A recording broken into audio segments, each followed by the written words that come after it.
Baik, bismillahirrahmanirrahim. Assalamualaikum warahmatullahi wabarakatuh. Jumpa lagi dengan saya di Abil Maiwa Channel. Jadi teman-teman, channel ini merupakan channel pendidikan tempat kita berbagi tentang aplikasi pendidikan, Microsoft Office, serta tips dan triks komputer.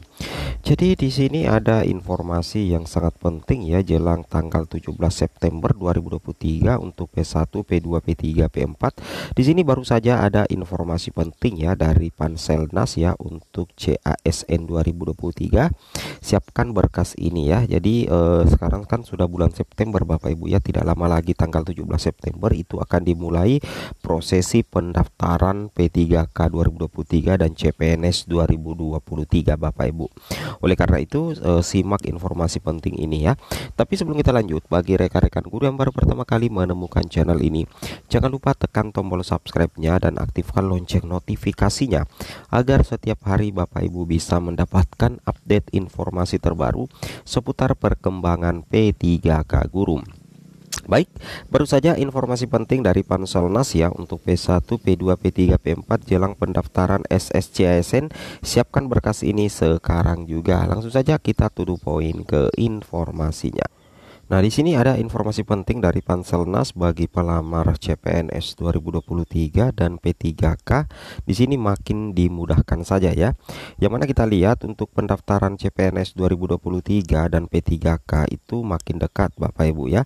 Bahkan di sini dikatakan oleh Badan Kepegawaian Negara BKN Bagi Nasional atau Panselnas menghimbau para pelamar untuk menyiapkan berkas-berkasnya. Jadi ada beberapa berkas yang wajib disiapkan oleh calon CPNS 2023 dan juga calon P3K 2023. Karena pendaftarannya itu tidak lama lagi ya.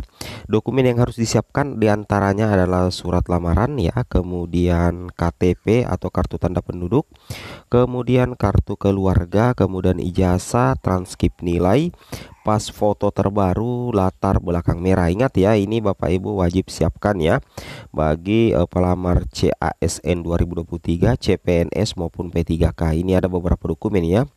Ada sekitar 6-7 dokumen yang harus disiapkan ya. Jadi pas foto terbaru yang Bapak Ibu siapkan itu adalah wajib berlatar belakang merah. Selain itu juga dokumen lain sesuai dengan ketentuan jenis seleksi dan instansi ya. Siapkan dahulu berkas-berkasnya walaupun jadwal pendaftaran cukup lama ya, dimulai tanggal 17 September sampai 6 Oktober. Terang Deputi Bidang Sistem Informasi Kepegawaian BKN Suharmen kepada jpn.com ya. Selain itu Deputi Suharmen juga menyampaikan soal adanya portal ASN Karir ya, betul sekali ya. Memang ya kita sudah lama mendengar bahwa selain SSCASN nantinya itu akan ada portal ASN Karir. Apa tujuannya? Portal ini bertujuan memberikan informasi kepada seluruh calon pelamar terkait informasi tentang jabatan yang hendak dilamar termasuk persyaratan untuk jabatan tersebut. Selain itu dibuka juga informasi tentang penghasilan yang akan diterima, jadwal pendaftaran dan lainnya. Jadi di sini kalau misalkan Bapak Ibu mendaftar suatu formasi, nantinya Bapak Ibu cek dulu kondisi dari formasi itu di portal ASN Karir, termasuk kira-kira berapa penghasilan atau gaji yang diterima ketika Bapak Ibu lulus melamar di formasi tersebut atau jabatan tersebut ya. Itulah fungsi dari portal ASN Karir.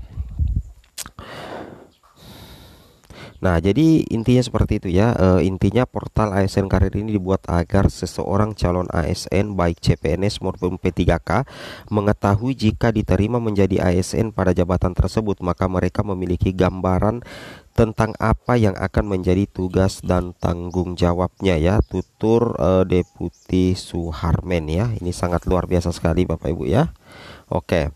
Kemudian di sini dikatakan dia berharap ketika para pelamar sudah tahu informasi tentang jabatan tersebut, maka mereka sudah memahami tentang jabatannya. Jadi tidak kaget pada saat masuk menjadi ASN. Apakah dengan informasi lengkap di portal ASN Karir ini akan ada konsekuensi bagi pelamar yang mundur dari CPNS maupun P3K? Deputi Suharmen mengatakan sementara ini belum mengetahui. Oke, sebab kalau menetapkan sanksi maka harus diatur dalam regulasi dan itu ranahnya Kemenpan RB Bapak Ibu ya. Poin saya saat ini memberikan informasi selengkap mungkin kepada calon ASN PNS maupun P3K agar ada transparansi, tidak saja dalam proses seleksi tetapi juga terkait jabatan dilamar. Sebagai informasi, dalam pelaksanaan seleksi CPNS 2021 dan P3K, ratusan peserta yang mundur. Kondisi tersebut makin parah pada seleksi P3K 2022 di mana ribuan calon ASN mundur setelah dinyatakan lulus. Penyebab mundurnya para calon PNS dan P3K itu karena lokasinya jauh.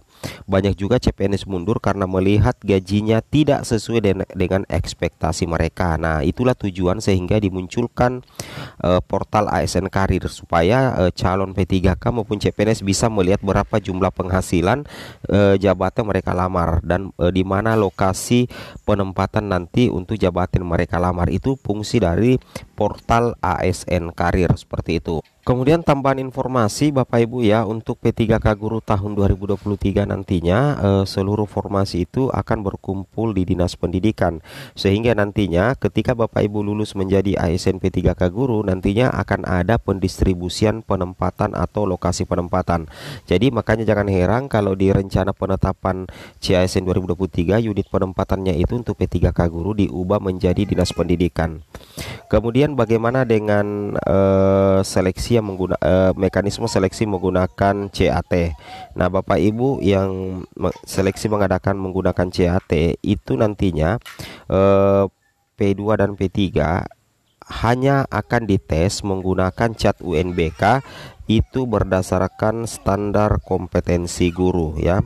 Standar kompetensi guru dan kinerja guru. Jadi ada dua materi yang akan diteskan untuk P2 dan P3. Yang pertama itu standar kompetensi guru dan kinerja guru. Jadi tidak ada soal-soal terkait dengan kompetensi teknis, manajerial, dan sosiokultural. Nah, jadi intinya kalau berdasarkan info dari Prof Nunuk, soal-soal tes CAT untuk P2 dan P3 itu berkaitan dengan tugas pokok kita setiap hari sebagai seorang guru, atau kinerja kita sebagai seorang guru, atau tupoksi kita sebagai seorang pendidik Bapak Ibu ya. Nah, sedangkan kalau misalkan Bapak Ibu lulus nantinya di tes CAT observasi melalui tes CAT UNBK untuk P2 dan P3, nantinya penentuan kelulusannya itu akan berdasarkan di sini Bapak Ibu ya. Penentuan kelulusan itu akan berdasarkan di nilai ranking tertinggi dan ketersediaan kebutuhan sekolah. Caranya yaitu Bapak Ibu akan nilainya itu akan di-ranking setelah Bapak Ibu melalui tes CAT observasi yang merujuk pada standar kompetensi guru serta peraturan yang berlaku. Jadi nantinya akan ada perengkingan nilai tertinggi. Guru P2 atau P3 yang mendapatkan perengkingan nilai tertinggi akan disesuaikan dengan ketersediaan kebutuhan di sekolah. Setelah itu, setelah di-ranking berdasarkan nilai ranking tertinggi dan ada ketersediaan kebutuhan di sekolah Bapak Ibu, maka itu akan dilanjutkan dengan istilahnya tes wawancara. Yang mana untuk tes wawancara itu akan melibatkan 3 besar nilai tertinggi memperebutkan satu formasi P3K guru bagi pelamar P2 dan P3. Seperti itu kira-kira ya. Jadi Bapak Ibu wajib bersiap ya mengikuti tes CAT UNBK untuk P2 dan P3 yang materi soalnya itu bersifat observasi karena akan mengobservasi kompetensi guru itu sendiri serta kinerja guru. Jadi ada 2 titik pusat materi soal yang akan diteskan nanti di P3K Guru 2023 untuk P2 dan P3. Yang pertama Bapak Ibu mempelajari dulu standar kompetensi guru dan standar kinerja guru. Itu ada 2 Bapak Ibu. Jelas sekali di sini, saya perbesar lagi.